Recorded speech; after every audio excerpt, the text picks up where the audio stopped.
On behalf of the General Assembly, I have the honor to welcome to the United Nations His Excellency Donald Trump, President of the United States of America, and to invite him to address the Assembly. You have the floor, sir.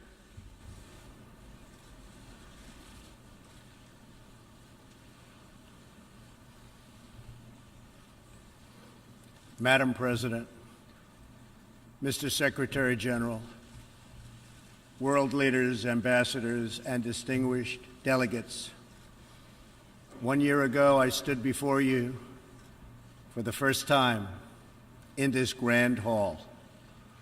I addressed the threats facing our world, and I presented a vision to achieve a brighter future for all of humanity. Today I stand before the United Nations General Assembly to share the extraordinary progress we've made.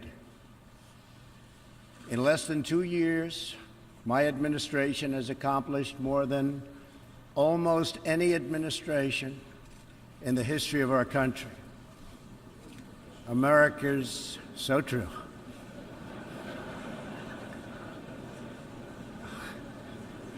Didn't expect that reaction, but that's okay.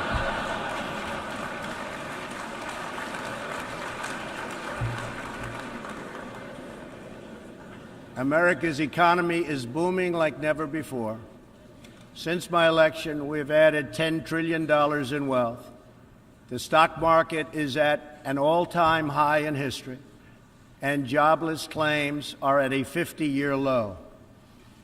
African American, Hispanic American, and Asian American unemployment have all achieved their lowest levels ever recorded. We've added more than 4 million new jobs, including 500,000 manufacturing jobs.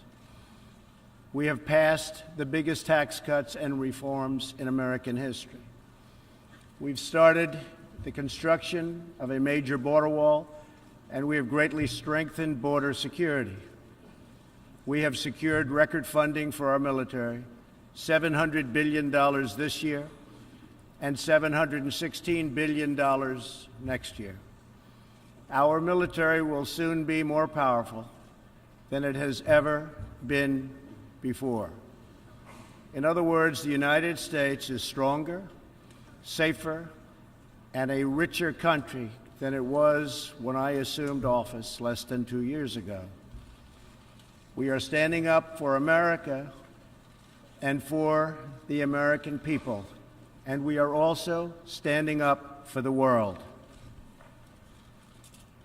This is great news for our citizens and for peace-loving people everywhere.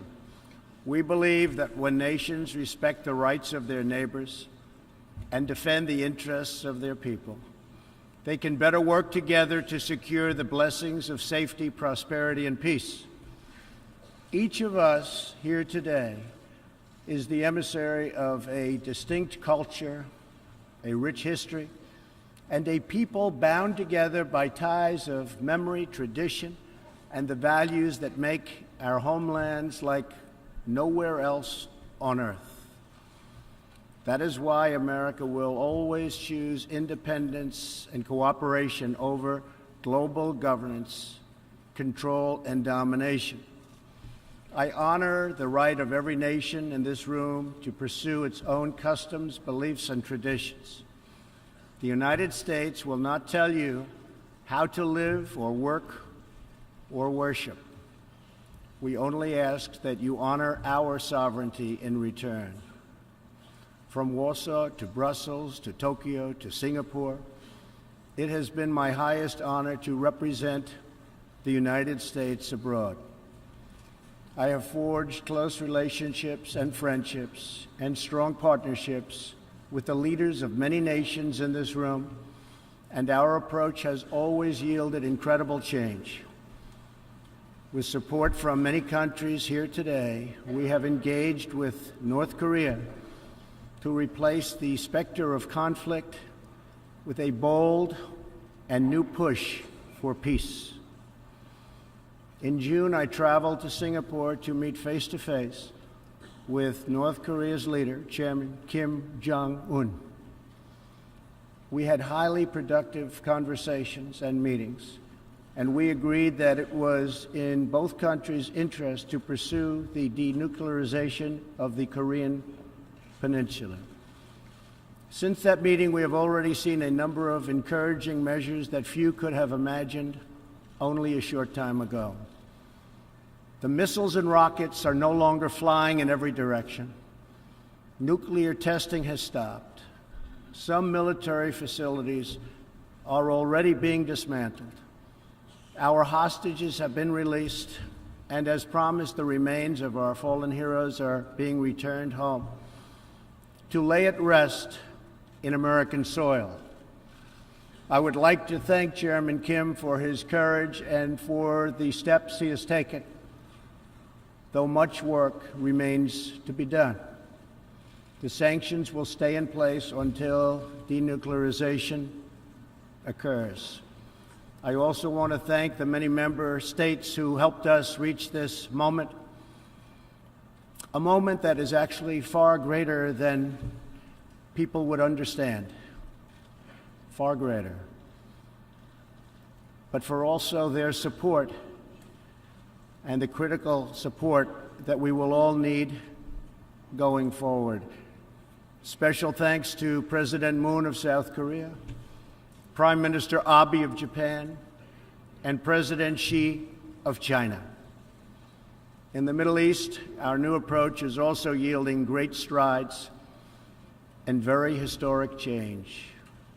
Following my trip to Saudi Arabia last year, the Gulf countries opened a new center to target terrorist financing.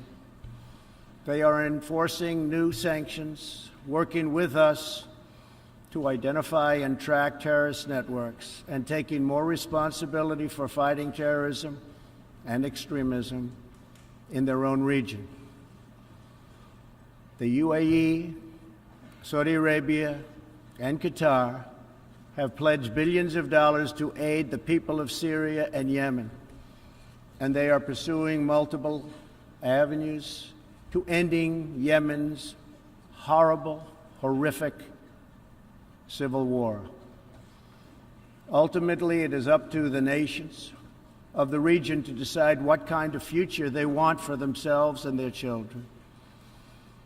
For that reason, the United States is working with the Gulf Cooperation Council, Jordan, and Egypt to establish a regional strategic alliance so that Middle Eastern nations can advance prosperity, stability, and security across their home region.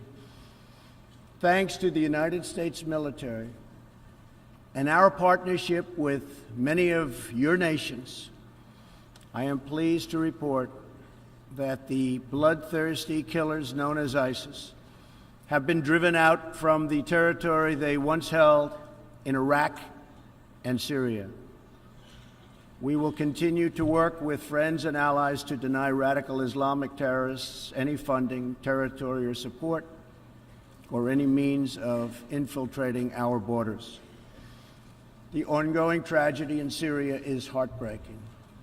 Our shared goals must be the de-escalation of military conflict, along with a political solution that honors the will of the Syrian people. In this vein, we urge the United Nations-led peace process be reinvigorated. But rest assured, the United States will respond if chemical weapons are deployed by the Assad regime. I commend the people of Jordan and other neighboring countries for hosting refugees from this very brutal civil war. As we see in Jordan, the most compassionate policy is to place refugees as close to their homes as possible, to ease their eventual return to be part of the rebuilding process. This approach also stretches finite resources to help far more people, increasing the impact of every dollar spent. Every solution to the humanitarian crisis in Syria must also include a strategy to address the brutal regime that has fueled and financed it, the corrupt dictatorship in Iran. Iran's leaders sow chaos, death, and destruction. They do not respect their neighbors or borders or the sovereign rights of nations. Instead, Iran's leaders plunder the nation's resources to enrich themselves and to spread mayhem across the Middle East and far beyond. The Iranian people are rightly outraged that their leaders have embezzled billions of dollars from Iran's treasury, seized valuable portions of the economy, and looted the people's religious endowments, all to line their own pockets and send their proxies to wage war. Not good. Iran's neighbors have paid a heavy toll for the region's agenda of aggression and expansion. That is why so many countries in the Middle East strongly supported my decision to withdraw the United States from the horrible 2015 Iran nuclear deal and reimpose nuclear sanctions. The Iran deal was a windfall for Iran's leaders. In the years since the deal was reached, Iran's military budget grew nearly 40%. The dictatorship used the funds to build nuclear-capable missiles, increase internal repression, finance terrorism, and fund havoc and slaughter in Syria and Yemen. The United States has launched a campaign of economic pressure to deny the regime the funds it needs to advance its bloody agenda. Last month, we began reimposing hard-hitting nuclear sanctions that have been lifted under the Iran deal. Additional sanctions will resume November 5th, and more will follow. And we are working with countries that import Iranian crude oil to cut their purchases substantially. We cannot allow the world's leading sponsor of terrorism to possess the planet's most dangerous weapons. We cannot allow a regime that chants death to America and that threatens Israel with annihilation to possess the means to deliver a nuclear warhead to any city on earth. Just can't do it. We ask all nations to isolate Iran's regime as long as its aggression continues. And we ask all nations to support Iran's people as they struggle to reclaim their religious and righteous destiny. This year, we also took another significant step forward in the Middle East in recognition of every sovereign state to determine its own capital. I moved the U.S. Embassy in Israel to Jerusalem. The United States is committed to a future of peace and stability in the region, including peace between the Israelis and the Palestinians. That aim is advanced, not harmed, by acknowledging the obvious facts. America's policy of principled realism means we will not be held hostage to old dogmas, discredited ideologies, and so-called experts who have been proven wrong over the years, time and time again. This is true not only in matters of peace, but in matters of prosperity. We believe that trade must be fair and reciprocal. The United States will not be taken advantage of any longer. For decades, the United States opened its economy, the largest by far on earth, with few conditions. We allowed foreign goods from all over the world to flow freely across our borders. Yet, other countries did not grant us fair and reciprocal access to their markets in return.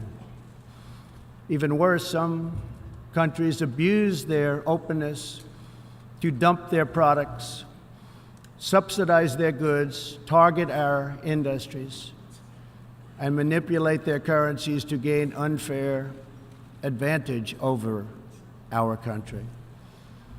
As a result, our trade deficit ballooned to nearly $800 billion a year.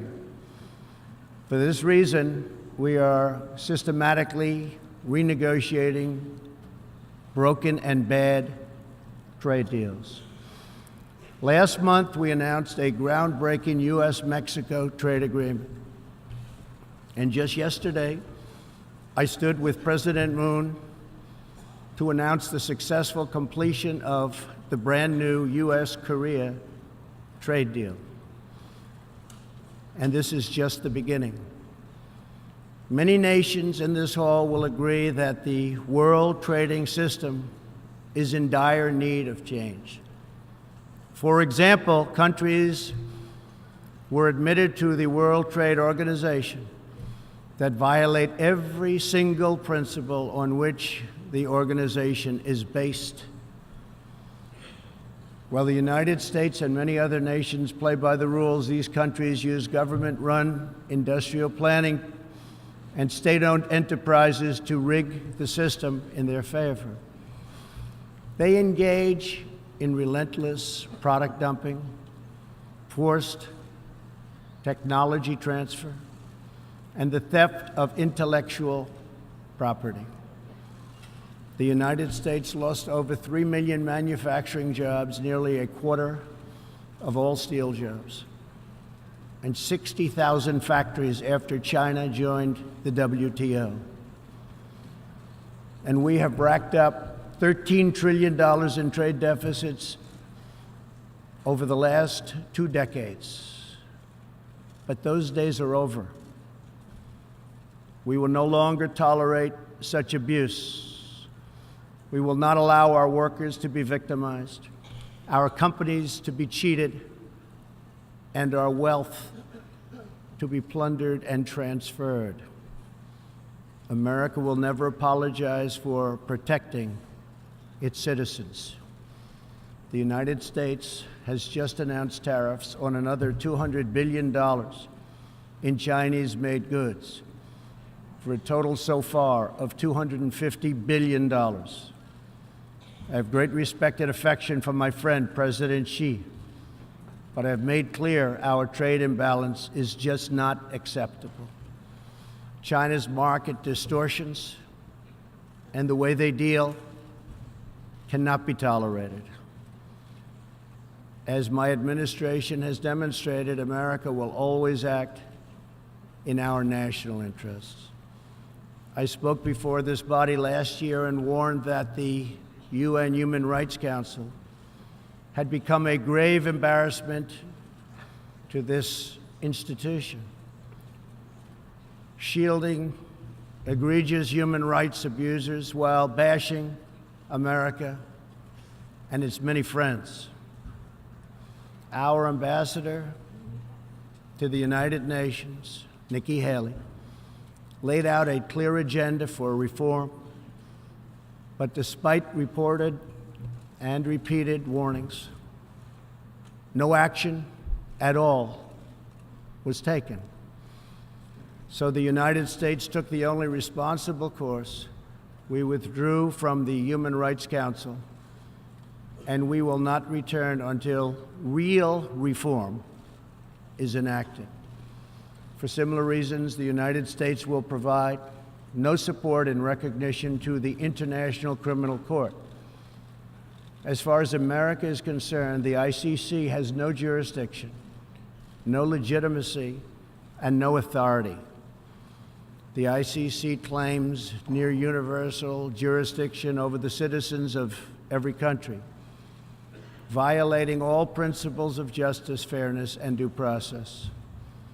We will never surrender America's sovereignty to an unelected, unaccountable global bureaucracy. America is governed by Americans. We reject the ideology of globalism, and we embrace the doctrine of patriotism. Around the world, responsible nations must defend against threats to sovereignty, not just from global governments, but also from other new forms of coercion and domination. In America, we believe strongly in energy security for ourselves and for our allies. We have become the largest energy producer anywhere on the face of the earth. The United States stands ready to export our abundant, affordable supply of oil, clean coal, and natural gas. OPEC and OPEC nations are, as usual, ripping off the rest of the world. And I don't like it. Nobody should like it. We defend many of these nations for nothing, and then they take advantage of us by giving us high oil prices. Not good. We want them to stop raising prices. We want them to start lowering prices, and they must contribute substantially to military protection from now on. We are not going to put up with it, these horrible prices, much longer. Reliance on a single foreign supplier can leave a nation vulnerable to extortion and intimidation.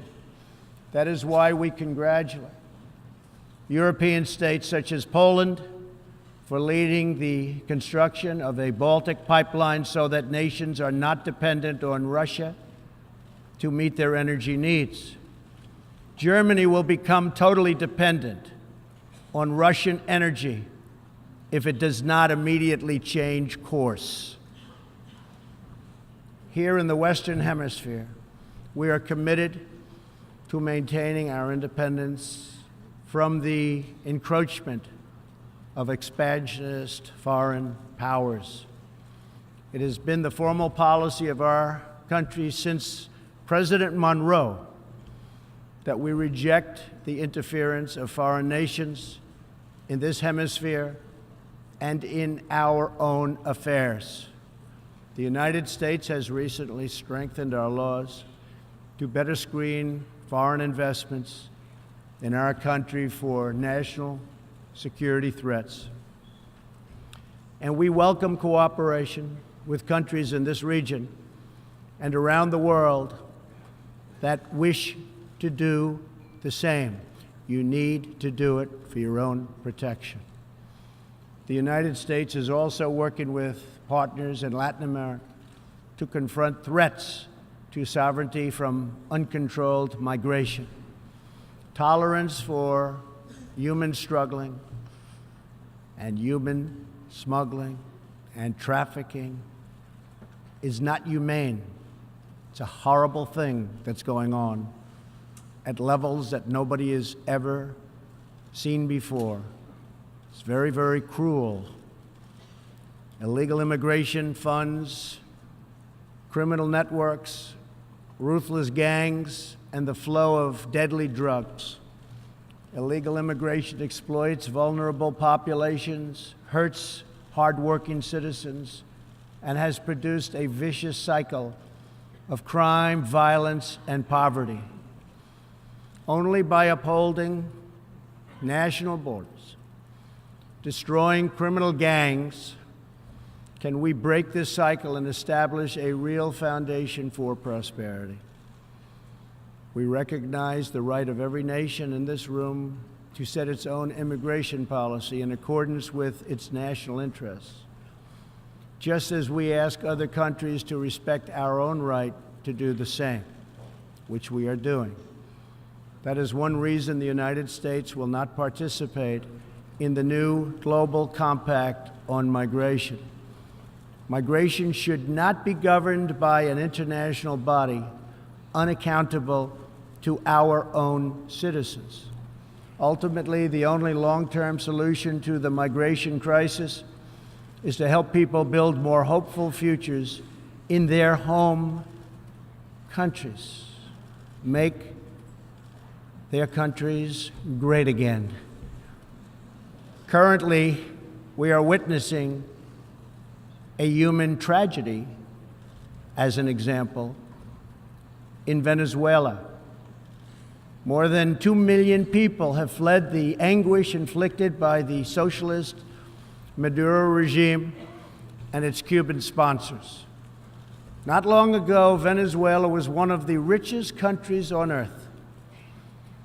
Today, socialism has bankrupted the oil-rich nation and driven its people into abject poverty. Virtually everywhere socialism or communism has been tried, it has produced suffering, corruption, and decay. Socialism's thirst for power leads to expansion, incursion, and oppression.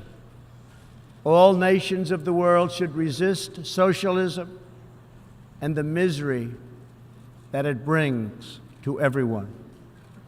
In that spirit, we ask the nations gathered here to join us in calling for the restoration of democracy in Venezuela. Today, we are announcing additional sanctions against the repressive regime, targeting Maduro's inner circle and close advisors. We are grateful for all of the work the United Nations does around the world to help people build better lives for themselves and their families. The United States is the world's largest giver in the world by far of foreign aid, but few give anything to us. That is why we are taking a hard look at U.S. foreign assistance. That will be headed up by Secretary of State Mike Pompeo. We will examine what is working, what is not working, and whether the countries who receive our dollars and our protection also have our interests at heart. Moving forward, we are only going to give foreign aid to those who respect us and, frankly, are our friends. And we expect other countries to pay their fair share for the cost of their defense. The United States is committed to making the United Nations more effective and accountable. I have said many times that the United Nations has unlimited potential. As part of our reform effort, I have told our negotiators that the United States will not pay more than 25% of the UN peacekeeping budget. This will encourage other countries to step up, get involved, and also share in this very large burden. And we are working to shift more of our funding from assessed contributions to voluntary, so that we can target American resources to the programs with the best record of success. Only when each of us does our part and contributes our share can we realize the UN's highest aspirations. We must pursue peace without fear, hope without despair, and security without apology. Looking around this hall, where so much history has transpired, we think of the many before us who have come here to address the challenges of their nations and of their times. And our thoughts turn to the same question that ran through all their speeches and resolutions, through every word and every hope. It is the question of what kind of world will we leave for our children, and what kind of nations they will inherit. The dreams that fill this hall today are as diverse as the people who have stood at this podium, and as varied as the countries represented right here in this body are, it really is something. It really is great, great history. There is India, a free society, over 1 billion people, successfully lifting countless millions out of poverty and into the middle class. There is Saudi Arabia, where King Salman and the Crown Prince are pursuing bold new reforms. There is Israel, proudly celebrating its 70th anniversary as a thriving democracy in the Holy Land. In Poland, the great people are standing up for their independence, their security, and their sovereignty. Many countries are pursuing their own unique visions, building their own hopeful futures, and chasing their own wonderful dreams of destiny, of legacy, and of a home. The whole world is richer. Humanity is better because of this beautiful constellation of nations, each very special, each very unique, and each shining brightly in its part of the world. In each one, we see awesome promise of a people bound together by a shared past and working toward a common future. As for Americans, we know what kind of future we want for ourselves. We know what kind of a nation America must always be. In America, we believe in the majesty of freedom and the dignity of the individual. We believe in self-government and the rule of law, and we prize the culture that sustains our liberty, a culture built on strong families, deep faith, and fierce independence. We celebrate our heroes. We treasure our traditions. And above all, we love our country. Inside everyone in this great chamber today, and everyone listening all around the globe, there is the heart of a patriot that feels the same powerful love for your nation, the same intense loyalty to your homeland. The passion that burns in the hearts of patriots and the souls of nations has inspired reform and revolution, sacrifice and selflessness, scientific breakthroughs, and magnificent works of art. Our task is not to erase it, but to embrace it, to build with it, to draw on its ancient wisdom, and to find within it the will to make our nations greater, our region safer, and the world better. To unleash this incredible potential in our people, we must defend the foundations that make it all possible. Sovereign and independent nations are the only vehicle where freedom has ever survived, democracy has ever endured, or peace has ever prospered. And so we must protect our sovereignty and our cherished independence above all. When we do, we will find new avenues for cooperation unfolding before us. We will find new passion for peacemaking rising within us. We will find new purpose, new resolve, and new spirit flourishing all around us, and making this a more beautiful world in which to live. So together, let us choose a future of patriotism, prosperity, and pride. Let us choose peace and freedom over domination and defeat. And let us come here to this place to stand for our people and their nations, forever strong, forever sovereign, forever just, and forever, thankful for the grace and the goodness and the glory of God. Thank you, God bless you, and God bless the nations of the world. Thank you very much. Thank you. On behalf of the General Assembly, I wish to thank the President of the United States of America,